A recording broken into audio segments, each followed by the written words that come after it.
जय जय राम। साधनम प्यारे राम, परम पूज्य गुरुजन, परम दिव्यात्माएं और आप सबकी मंगल आशीष के लिए परमेश्वर कारण कृपा करके अपने श्री चरणों में लेके आए हैं। उनका बारंबार धन्यवाद, अनंत अनंत बार धन्यवाद, अनंत बार धन्यवाद।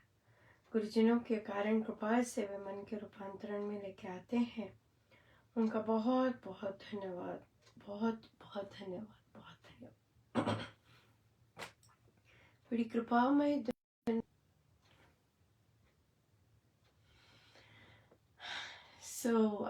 कृपा बहुत सुंदर दिन रहा और कृपामय दिन रहा और या रेगुलर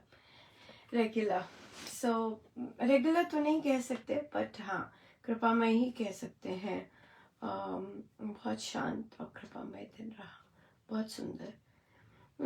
एक बच्चे का क्वेश्चन आया, उसको उनके वहाँ स्थानीय खुला सत्संग में, छोटा सा बच्चा है, आई थिंक 10 साल इतने की है।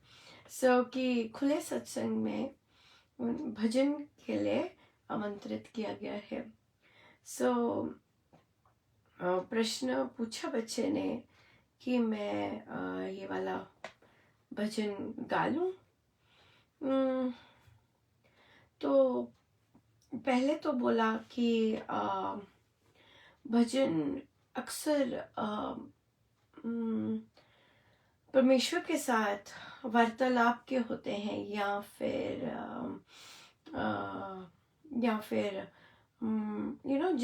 जहाँ क्लोज संबंध है मुझे।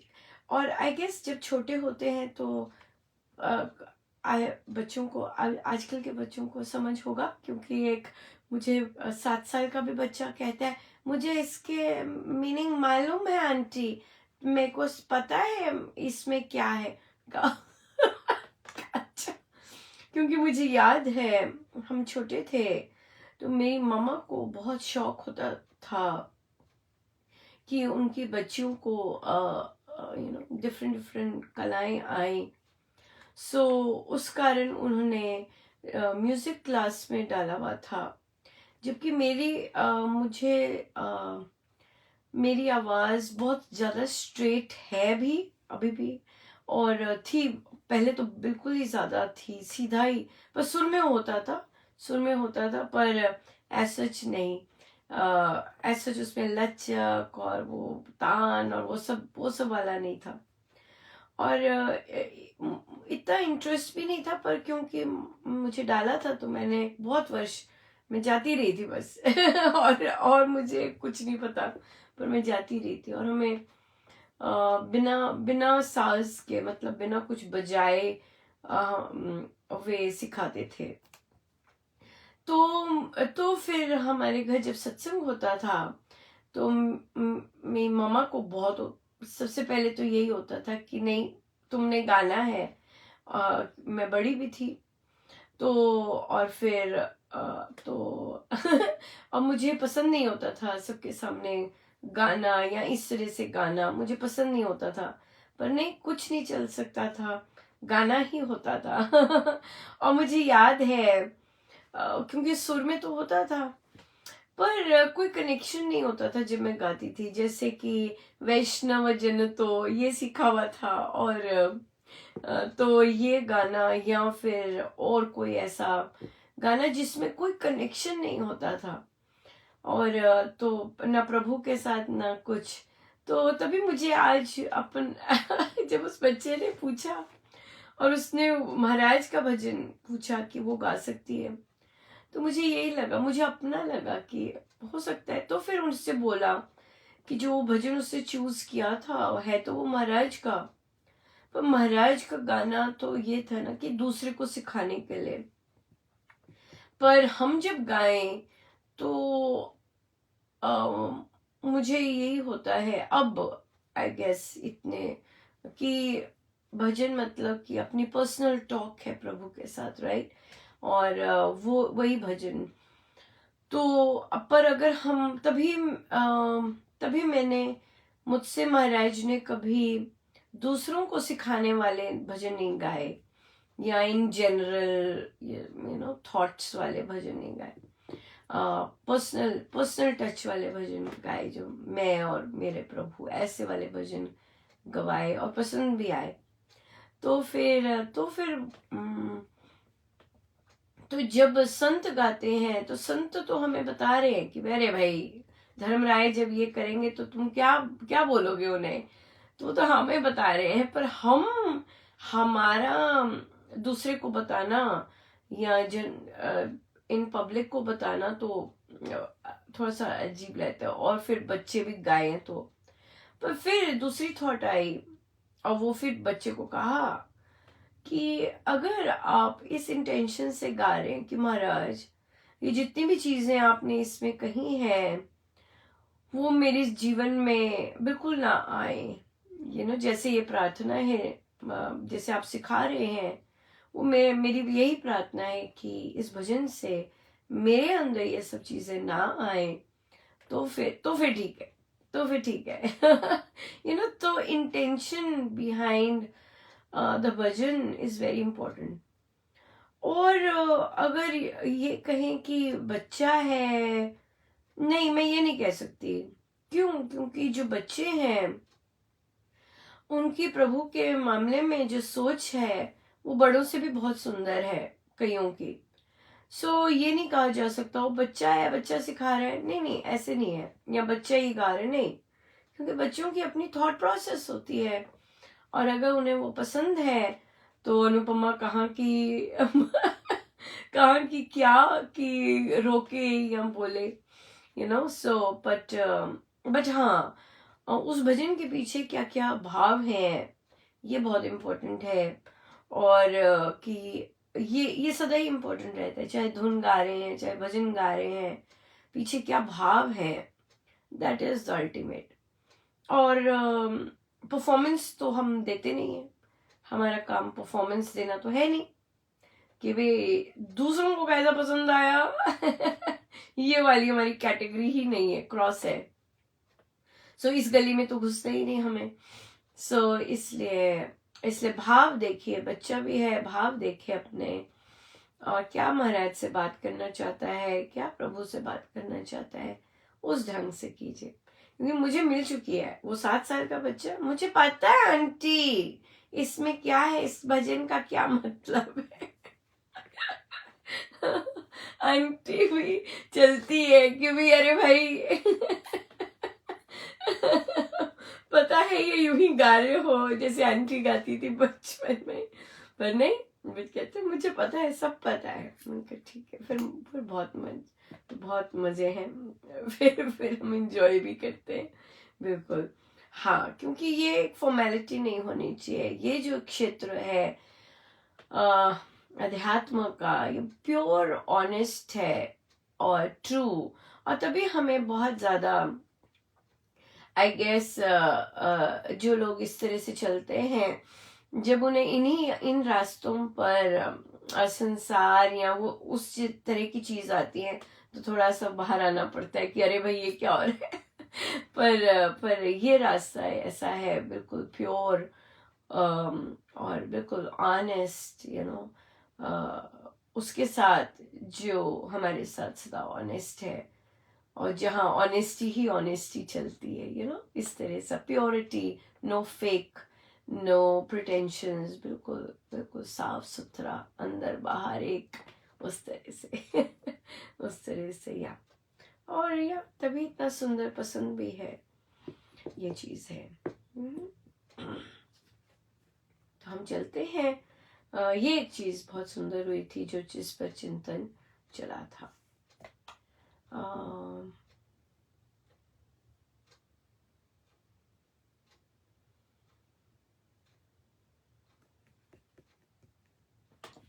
कुछ याद आ रहा है?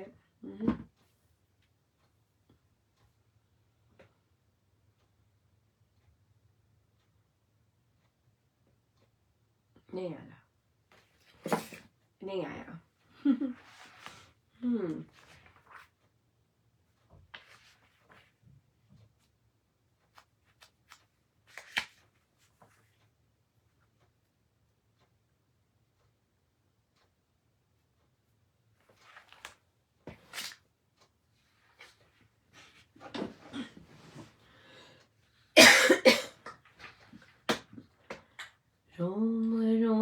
श्री राम पुकारे, ऐसी कृपा करो मेरे राम। रोम रोम श्री राम पुकारे, ऐसी कृपा करो मेरे राम। रोम रोम श्री राम पुकारे, ऐसी कृपा करो मेरे राम। रोम रोम श्री राम पुकारे, ऐसी कृपा करो मेरे राम। रोम रोम श्री राम पुकारे, ऐसी कृपा करो मेरे राम। रोम रोम श्री राम पुकारे, ऐसी कृपा करो मेरे राम। ऐसी कृपा करो मेरे राम, ऐसी कृपा करो मेरे राम।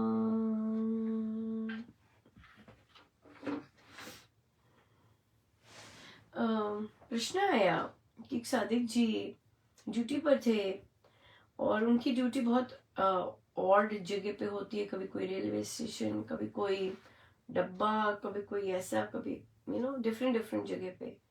सो वे उन्हें जहाँ मौका मिलता तो वे अपना जाप पाठ कर लेते, अपना ध्यान वहीं पे उनका रहता। बड़ी सुंदर बात है। तो फिर उन्होंने कहा कि मैं बैठा हुआ था और मैं अमृतवाणी जी का पाठ कर रहा था, तो तभी ऊपर से छिपकली गिरी। तो छिपकली गिरी, वो श्री अमृतवाणी जैसे पकड़े हुए थे, तो उन्होंने कहा कि मेरे से अमृतवाणी जी और छिपकली इकट्ठे गिर गई। तो मैंने कहा ओ बाप रे, मेरे से अमृतवाणी जी गिर गए।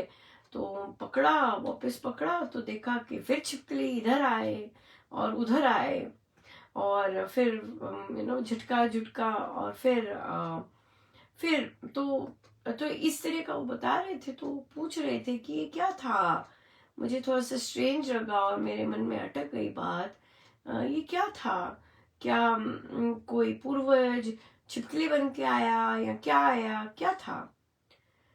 तो उन्हें कहा कि आपकी अमृतवाणी जी हो गई। कहते हाँ हो गई, वो पूरी कर ली। कि ये था असली, कि चाहे जैसा भी विघ्न किसी भी रूप में आया, छिपकली के रूप में आया, विघ्न था। और विघ्न आया तो पर आपका जो राम नाम था और जो आप पाठ कर रहे थे, वो निर्विघ्न आपने पूरा किया। न जाने कौन सा और विघ्न वो आना था और वो छिपकली के रूप में एक छोटा सा ही वो करके समाप्त हो गया। पर फोकस छिपकली नहीं है, फोकस है कि विघ्न जैसा भी आया पाठ हो गया पूरा।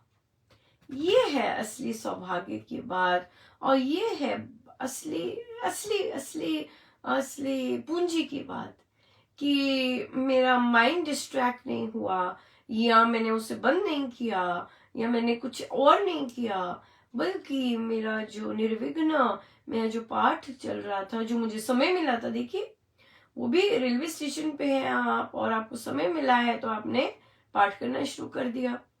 तो कितनी सुंदर बात है कि आप पाठ ऐसे भी समय निकाल के पाठ कर रहे हैं, और उसमें भी कोई ना कोई विघ्न आया जो कि परमेश्वर ने कैसे उसी में टाल के रफा दफा किया।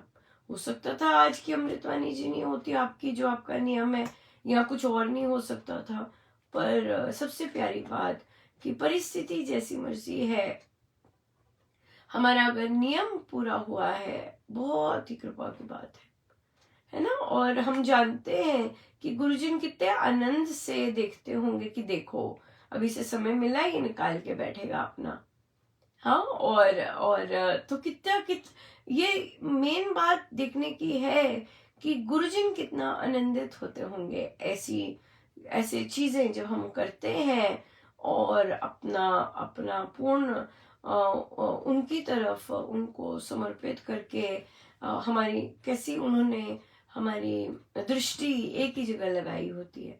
तो ये सब कुछ उनका दिया हुआ, पर सबसे प्यारी बात हमें ये वहां पर अटकने की बजाय कि ये छिपकली क्यों आई, या क्या थी छिपकली, इसकी बजाय कि महाराज ने उस जैसा भी विघ्न आना था उस छोटे से विघ्न में ही मेरा टाला और मैं अपना पाठ कर सका और पाठ कर सकी। ये बात है, ये है असली बात इस सारे में से, rather than कि कौन सा जंतु क्या बन के आया। गुरुजनों का क्या है और हमारे प्रारब्धों का क्या है। कोई भी चीज विघ्न डालनी थी, बात तो असली विघ्न डालने की है, और वो टला और हमने पाठ किया। तो इसलिए फोकस कृपा ही है, फोकस कृतज्ञता ही है कि परमेश्वर ने जैसी भी चीज थी पाठ पूरा करवाया। कल रामोपासना की बजाय महाराज बालकांड में लेके गए और बहुत सुंदर साधिकाओं की चर्चा चल रही थी, और नोटिस हुआ कि देखिए एक एक पैराग्राफ, लगभग हमने 4-5 पैराग्राफ पढ़े होंगे, एक एक पैराग्राफ में कितना कुछ सिखा रहे थे महाराज। That was just amazing. और यूजुअल अगर हम रीड करें, ऐसे पीछे बैठ के रीड कर रहे हैं, चलता जाएगा, चलते जाते, हाँ भी पढ़ ली इस तरह होता है। पर उसको इकट्ठे बैठ के डिस्कस करना और डिफरेंट पहलुओं पर नजर जाना was just amazing, बहुत ही सुंदर था। और इसमें बात महाराज ने, स्वामी जी महाराज ने बताया कि जब पुत्र यथेष्टि यज्ञ हो रहा था तो सभी लोग इनवाइटेड थे, और फिर जब यज्ञ पूर्ण हुआ तो वहां मेंशन किया कि सभी वर्णों के लोगों ने इकट्ठे बैठकर प्रसाद ग्रहण किया। सो यहाँ पे बहुत सुंदर चर्चा चली, और कि महाराज ने स्पेसिफिक मेंशन किया यहाँ पर, कि सभी ने इकट्ठे वर्णों ने बैठ के एक साथ भोजन किया। ये नहीं कि अच्छा ये वाली जाति या ये वाला वर्ण बाद में करेगा, बाकी पहले सारे लोग कर लें, या पहले ये वाले कर लें फिर ये वाले आए, इनकी बारी आएगी, इनकी बारी, ऐसा कुछ नहीं था। सभी ने इकट्ठे बैठ के एक साथ किया। और फिर यहाँ पर फिर हमने वहां पे ये भी महाराज ने मेंशन किया कि व्यवसाय के बेस पर भेदभाव नहीं होते थे हमारी संस्कृति में, जो कि अब तो डेफिनेटली बहुत है।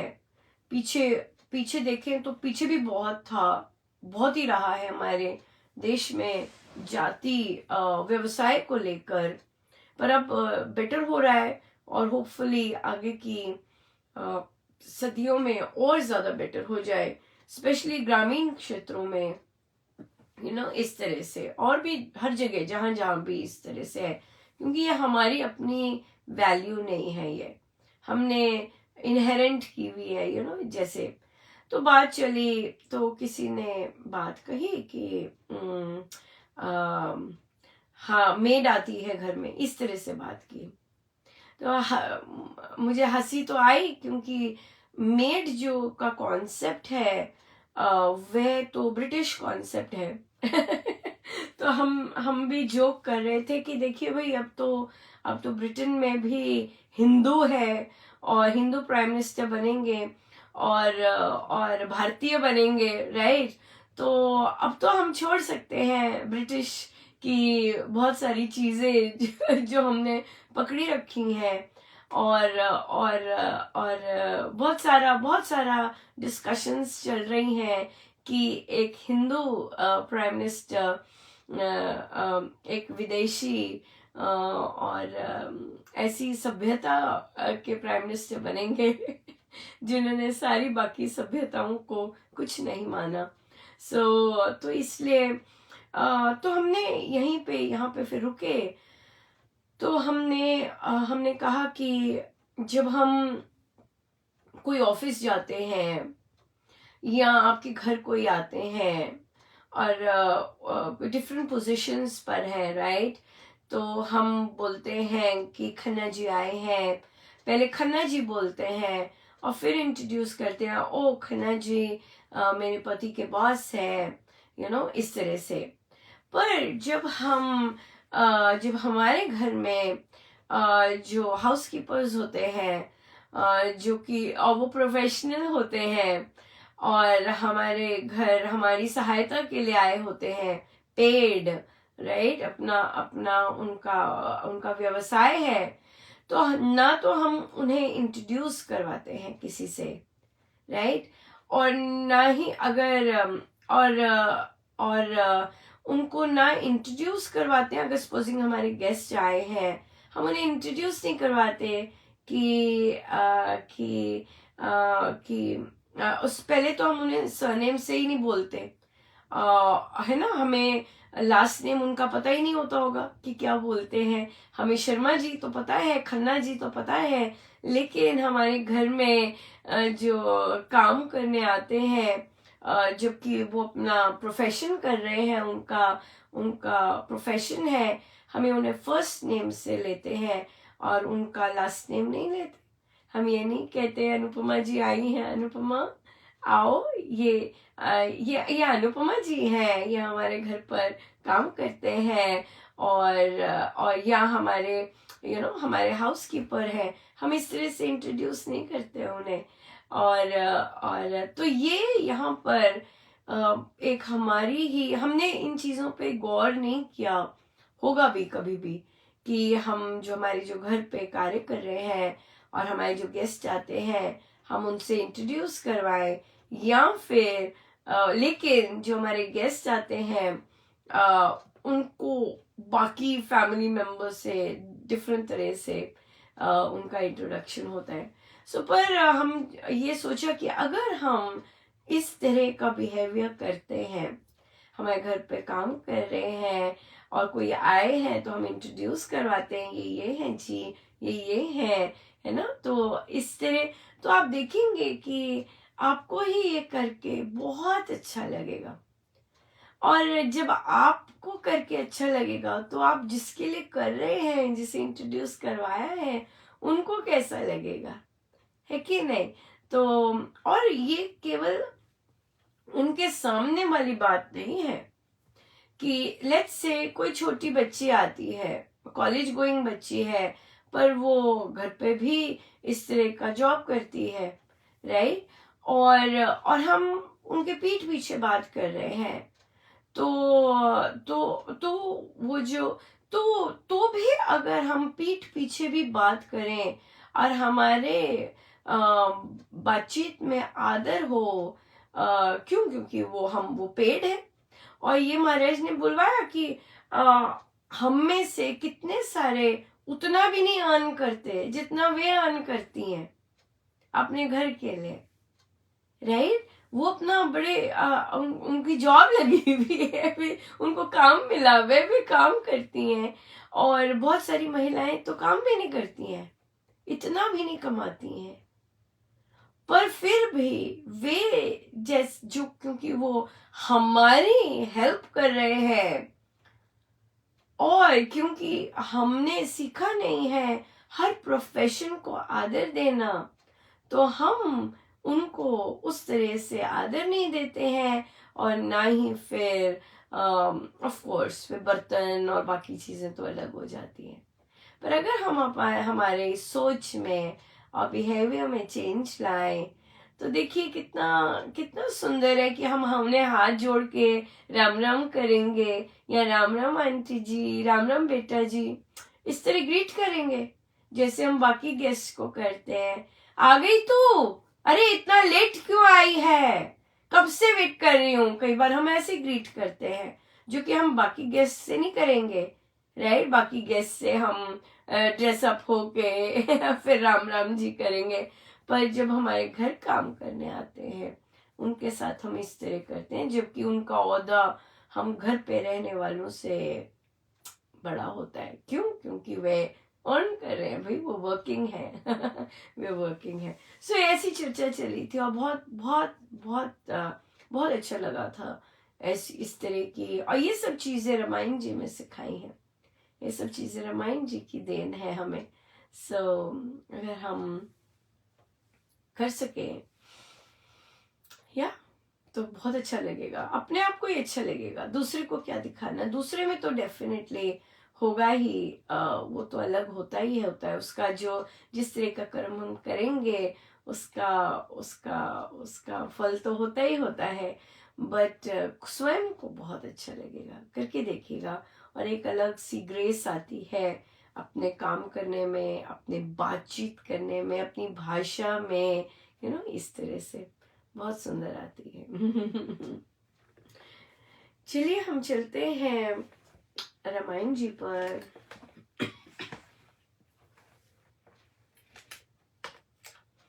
पृष्ठ है 298।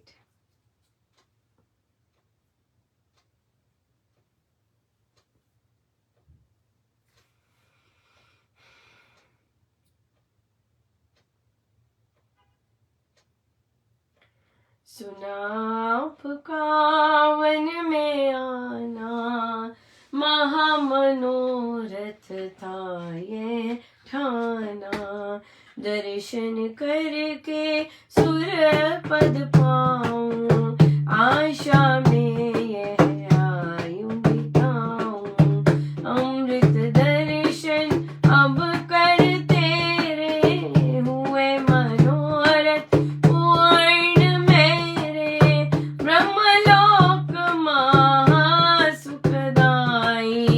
उसमें है मम सुरति समाई, वचन ये ऋषिवर जब बोला, त्यागा उसने भौतिक चोला, ज्योति मध्य सुशांत में होई, शुभ लोक को गया तब सोई, उत्तर क्रिया उसकी थी जो, की मुनि जन ने सब ही सो, उसी स्थान में मुनि जन नेता, मिले राम को सब शुभ वेता।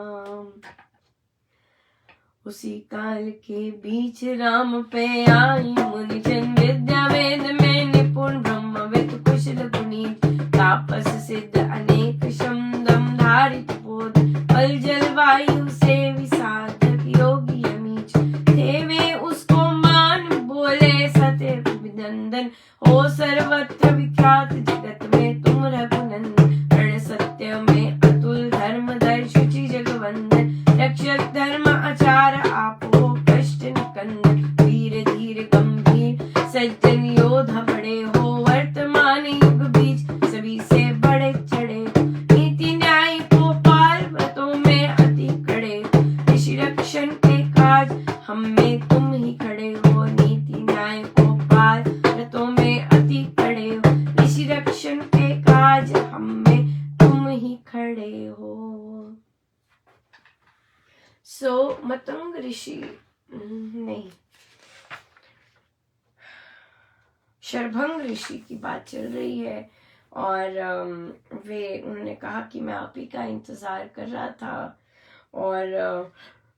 और यही था कि बस आपके दर्शन करके जाऊं, और दर्शन करके सुरपद पाऊं, यही मैंने सारी उम्र ही इसी में बिताई, और अब आपके दर्शन करके मेरे सारे मनोरथ पूर्ण हुए, और ब्रह्मलोक में मेरी सुरति समाई है, मुझे बस अब वहीं जाना है।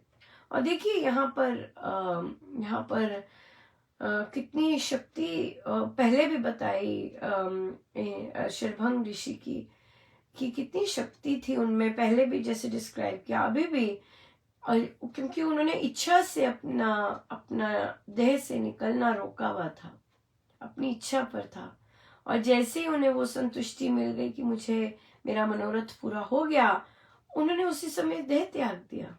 So easy, right. और फिर वहां पे देखा है कि लिखा है ये, ज्योति मध्य सुशांत वह हो ही, शुभ लोक को गया वह, तो वो ज्योति जो थी वो दिखी, और वो कैसे गई ये भी दिखी, कि वो उन्होंने सदगति की सीधा उस लोक में, उस लोक के लिए।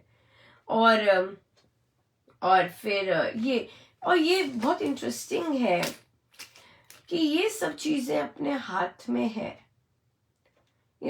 तभी महाराज और संतगण इतना ज्यादा बल देते हैं कि अपनी गति की तैयारी यहीं कीजिएगा, यहीं पर अपनी सदगति की तैयारी कीजिएगा।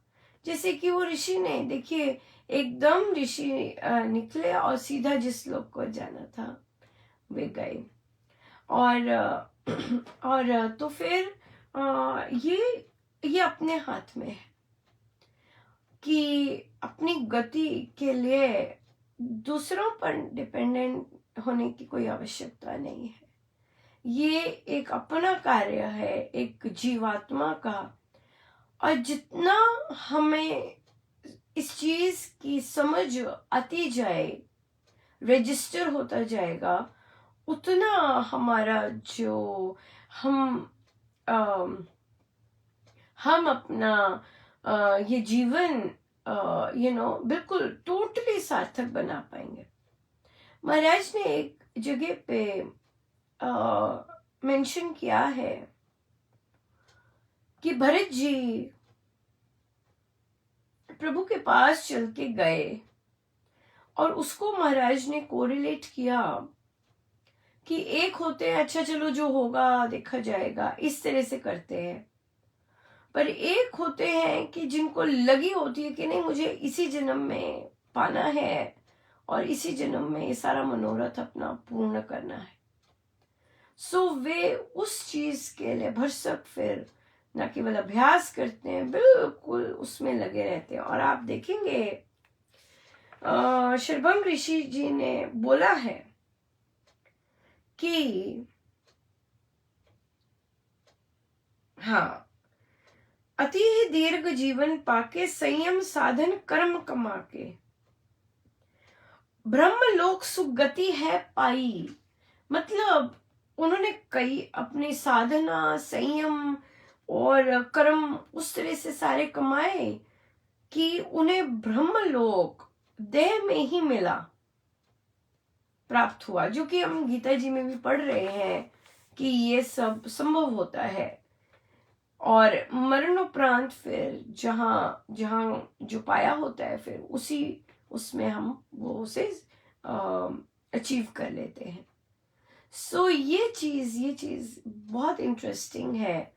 क्लिकिंग होने की बात है, एक्चुअली क्लिक हो जाए और फिर आदमी उसी तरह से मेहनत करता है, उसी तरह से सभी काम करता है, अपने जाने की तैयारी, जिसको मन में बिल्कुल पक्का वो ठान ले, जैसे इस तरह से कि मुझे ये सब करना ही करना है, मुझे ऐसे तैयार होके ही जाना है, मुझे अपना सारा कुछ धुला के ही जाना है, इस तरह से बिल्कुल।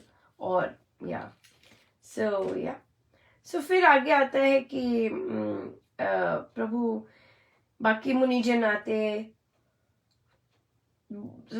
ताप सिद्ध अनेक आते, तपोधनी आते और बहुत मान देते, अभिनंदन करते और आप बोलते कि आप जगत में विख्यात हैं, सत्य में अतुल हैं और धर्म की रक्षा करने के लिए बहुत, और रक्षक धर्म में आचार में बहुत सुंदर हो, उनके गुणगान करते कि आप ये इसका आपकी ख्याति हुई है, आप न्यायी हो, नीति का पालन करते हो और अपने व्रत में अति कड़े हो और हमारे ऋषि जनों की रक्षा के लिए आप ही खड़े हैं। सो ये ख्याति राघव की स्प्रेड हुई, कि हो चुकी, विख्यात हो चुकी। जहां जहां वे जाते, ऋषि गणों को ऑलरेडी पता होता कि ये किस तरह के स्ट्रॉन्ग दृढ़ निश्चय वाले आए हैं। सो बहुत बहुत धन्यवाद महाराज का, इतना सुंदर सिखाते हैं, बहुत धन्यवाद उनका। आइए हम सब सीधे बैठे।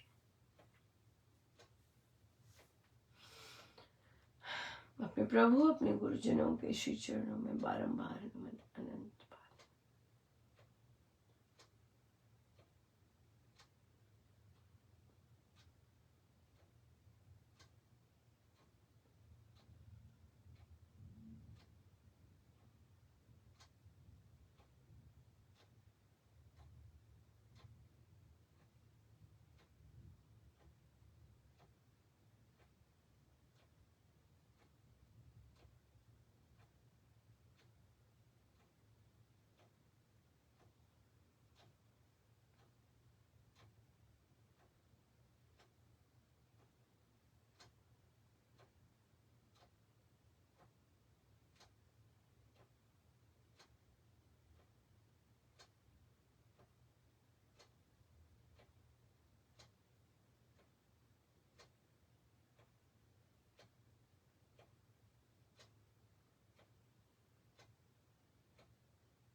सब गुरुजनों का उन्हीं के श्री श्री चरणों में जय जय राम, जय जय राम, जय जय राम।